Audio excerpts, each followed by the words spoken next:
Maswerteng hapon po mga ka-STL. Narito na po ang resulta ng STL Pangasinan para sa araw na to, 2nd draw, December 2, 2024.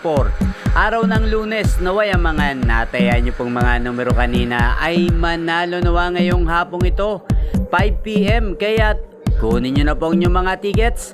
Narito na po ang resulta.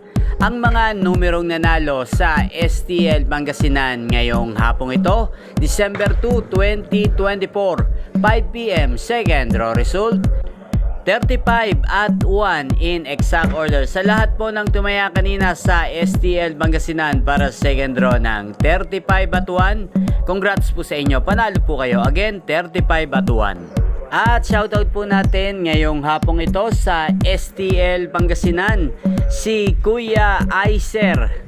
Kuya Aiser ng Pangasinan, shoutout po sa iyo. Naway ang mga numero mo sa Pangasinan na inaalagaan mo ay manalo na sana ngayong araw na to. At sa lahat po ng mga taga Pangasinan dyan, shoutout po sa inyo, lalong lalo na po sa aking mga subscribers na walang sawang nanonood at sumusuporta sa aking mga video. Shoutout po sa inyo. At inyo pong napanood ang resulta ng STL Pangasinan sa channel na to, Roderick Hernandez TV. Maraming salamat po sa patuloy nyo pong panonood at pagsuporta sa aking channel. Huwag pong kalimutang mag-subscribe. Thank you for watching. Magkita-kita mong muli tayo mamayang 8:45 PM dito po sa channel na to.